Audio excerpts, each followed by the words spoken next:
Hello प्यारे बच्चों। आज की कहानी का नाम है स्वर्ग की यात्रा, अ ट्रिप टू हेवन।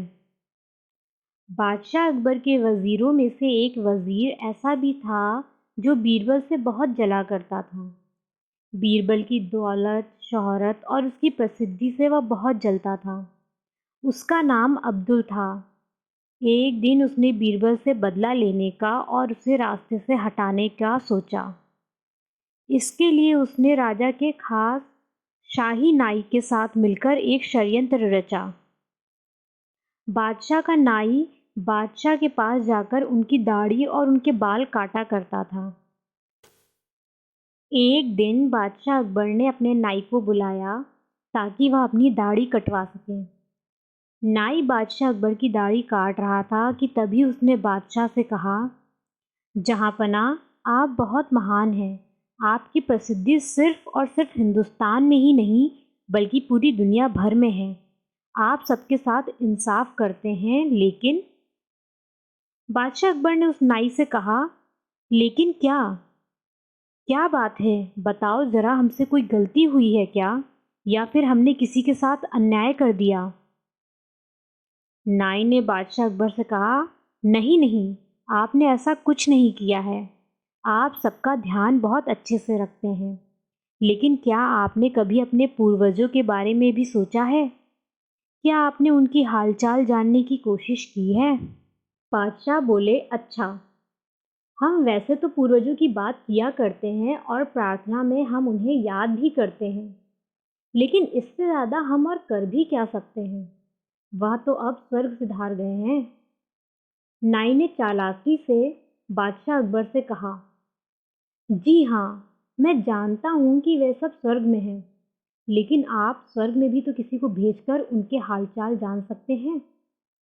यह बात सुनकर बादशाह अकबर चकित हो गए। उन्होंने नाई से पूछा, स्वर्ग में जाकर? ऐसा कैसे हो सकता है? भला कोई स्वर्ग में जाकर भी वापस आ सकता है क्या? यह नामुमकिन है। नाई बादशाह अकबर को अपनी बात मनाने की कोशिश करने लगा और कहा, जी हाँ, मैं एक बाबा को जानता हूँ जो लोगों को स्वर्ग में भेजते हैं और वहाँ से वापस भी लेकर आते हैं। मेरे अलावा उनके बारे में वज़ीर अब्दुल भी जानते हैं। बादशाह अकबर उनकी बातों में आ गए। उन्होंने उस नाई से कहा, अच्छा, अगर ऐसी बात है तो मैं तुरंत ही वज़ीर अब्दुल से बात करता हूँ और किसी को स्वर्ग के लिए भेजता हूँ ताकि वह मेरे पूर्वजों के बारे में जानकर उनके हालचाल बता सके। अगले दिन बादशाह अकबर ने वज़ीर अब्दुल को बुलाया। बादशाह ने अब्दुल से कहा, अब्दुल, हमने सुना है कि तुम एक ऐसे बाबा को जानते हो जो लोगों को स्वर्ग में भेजता है और उन्हें वहाँ से वापस भी लेकर आता है। मैं चाहता हूँ कि तुम उस बाबा को यहाँ लेकर आओ। अब्दुल ने बादशाह अकबर से कहा, जी हाँ हजूर, आपकी जैसी आज्ञा। मैं तुरंत बाबा को यहाँ आपके सामने लेकर आता हूँ। अब्दुल तुरंत ही जाकर उस बाबा को अपने साथ लेकर आया। बाबा ने बादशाह अकबर को सलाम किया। उसके बाद बाबा ने बादशाह अकबर से कहा, जहाँपना, आपने मुझे जिस काम के लिए यहाँ बुलाया है वह काम मैं कर सकता हूँ, लेकिन मुझे एक ऐसा व्यक्ति चाहिए जिसे मैं स्वर्ग पर भेज सकूँ। वह व्यक्ति आपका कोई खास और भरोसेमंद होना चाहिए। यह बात सुनकर बादशाह अकबर सोचने लगे कि वह किसको स्वर्ग में भेज सकते हैं।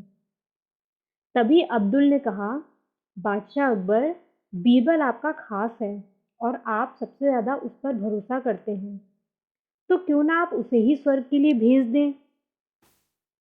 बादशाह अकबर ने कहा, हाँ, तुम बिल्कुल ठीक कह रहे हो। बीरबल ही एक ऐसा व्यक्ति है जिस पर हम सबसे ज़्यादा भरोसा करते हैं। इसके बाद बादशाह अकबर ने बीरबल को आदेश दिया, बीरबल, तुम स्वर्ग जाओ और मेरे पूर्वजों की खबर लेकर आओ। मैं जानना चाहता हूँ कि मेरे पूर्वज कैसे हैं। बीरबल ने बादशाह अकबर की बात मानी और उनसे कहा, जी हुजूर, मैं ज़रूर आपकी आज्ञा का पालन करूँगा, लेकिन मेरे कुछ प्रश्न हैं जो मैं बाबा से पूछना चाहता हूँ। तब बादशाह अकबर ने बीरबल से कहा, हाँ, तुम अवश्य ही बाबा से सवाल पूछ सकते हो। तब बीरबल ने उस बाबा से कुछ सवाल पूछे। आप मुझे ये बताइए कि आप ऐसा क्या करने वाले हैं जिससे कि मैं स्वर्ग पहुंच जाऊंगा। तब उस बाबा ने जवाब दिया, मैं एक वेदी बनाऊंगा और उसमें आग लगा दूंगा, जिस पर मैं तुम्हें भेजूंगा और तभी एक मंत्र पढ़ूंगा। उसके बाद तुम स्वर्ग में पहुंच जाओगे। बीरबल बोले, अच्छा, यह विधि आप कहाँ करने वाले हैं? बीरबल ने बाबा से एक और सवाल पूछा। फिर उस बाबा ने बीरबल के सवाल का जवाब दिया, मैं ये विधि पवित्र यमुना नदी के किनारे करने वाला हूँ।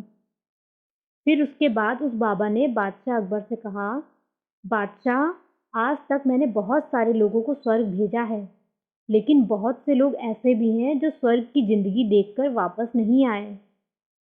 स्वर्ग तो बहुत सुंदर और बेहतरीन है। वहाँ लोग जाते हैं और वापस नहीं आना चाहते हैं। इसीलिए फिर से आप सोच लें। फिर बादशाह अकबर ने जवाब दिया, हाँ हाँ, हमें बीरबल पर पूरा भरोसा है। वह जरूर जाएगा और वहाँ से वापस आएगा। बीरबल ने बादशाह अकबर से कहा, जहाँपना, मैं स्वर्ग के लिए जा रहा हूँ, लेकिन वहाँ मुझे लंबा समय लग सकता है। इसीलिए मैं चाहता हूँ कि 4-5 दिनों तक मैं अपने परिवार वालों से बातचीत कर लूँ और मेरे जो बचे हुए काम हैं मैं उसे पूरा कर लूँ। तो मैं आपसे आज्ञा चाहता हूँ कि मैं 4-5 दिन के बाद इस विधि को पूरा करूँगा। बादशाह अकबर ने बीरबल को मंजूरी दी और उससे कहा, हाँ बीरबल, जरूर, तुम जैसा ठीक समझो। इसके बाद फिर सब अपने अपने घर चले गए। 5 दिनों के बाद विधि को पूरा करने का वक्त आ गया।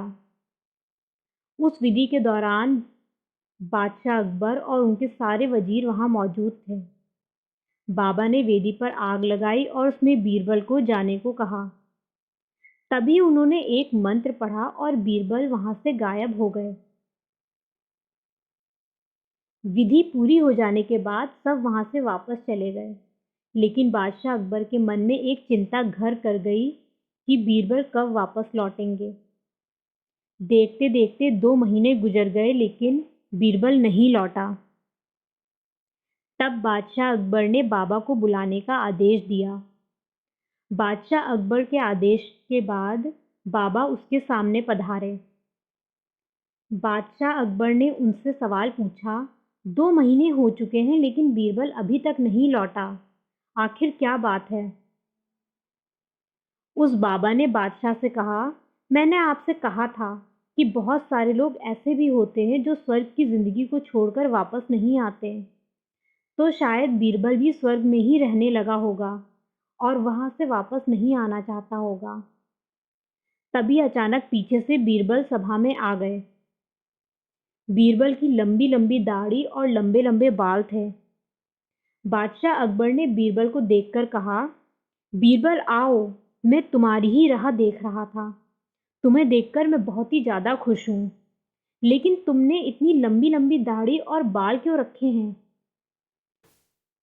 तब बीरबल ने जवाब दिया, जहाँपना, स्वर्ग में आपके सारे पूर्वज बहुत ही अच्छे से हैं, लेकिन सबने मुझसे एक शिकायत की है कि स्वर्ग में एक भी नाई नहीं है। इसीलिए उन्होंने आपसे कहा है कि आप उनके लिए एक नाई भेजें, और इसी वजह से मेरी भी दाढ़ी और बाल बढ़ चुके हैं। इसके बाद राजा ने तुरंत अपने शाही नाई को बुलाया और आदेश दिया कि उसे भी स्वर्ग भेजा जाए। यह बात सुनकर वह नाई बादशाह के सामने गिड़गिड़ाने लगा और उसने कहा, मुझे माफ़ कर दीजिए जहाँपना, मुझसे गलती हो गई है। ये स्वर्ग वाली बात सब झूठ है, ऐसा कुछ भी नहीं था। ये सब वजीर अब्दुल की चाल थी और इस चाल में मैंने उनका साथ दिया था, और वे बाबा भी एक ढोंगी हैं, उन्होंने भी षड्यंत्र में वजीर अब्दुल का साथ दिया था। इसके बाद बादशाह अकबर ने ढोंगी बाबा और नाई दोनों को सज़ा दी और वजीर अब्दुल से कहा मैं तुम्हें इस गलती के लिए मौत की सज़ा भी दे सकता हूँ, लेकिन तुमने हमारी लंबे अरसे तक सेवा की है, इसके चलते मैं तुम्हें छोड़ रहा हूँ। लेकिन तुमने जो गलती की है इसकी सज़ा तुम्हें ज़रूर मिलेगी। मैं तुम्हें देश से निकल जाने की सज़ा देता हूँ। निकल जाओ मेरे देश से और यहाँ कभी भी वापस लौटकर मत आना। ऐसा कहने के बाद बादशाह अकबर ने बीरबल से पूछा कि आखिरकार बीरबल ने इनकी चाल कैसे समझ ली थी और उससे बचने के लिए उन्होंने क्या किया था। तब बीरबल ने बताया, जहाँपनाह, मैंने इनकी चाल पहले से ही समझ ली थी और इनमें से मैंने सबसे कमज़ोर को पकड़ा और वह नाई था। मैंने आपसे 4-5 दिन की मोहलत मांगी थी। इस दौरान मैंने यमुना नदी के किनारे एक सुरंग बनाई थी और वह सुरंग मेरे घर तक जाती थी। जिस वक्त वेदी पर आग जल रही थी तभी मैं उस सुरंग से अंदर कूद गया। वहाँ से मैं अपने घर पर जा पहुँचा। 2 महीने तक मैं वहीं पर था। बीरबल की ये बात सुनकर अकबर बहुत ज़्यादा खुश हुए और उन्होंने बीरबल को शाबाशी दी।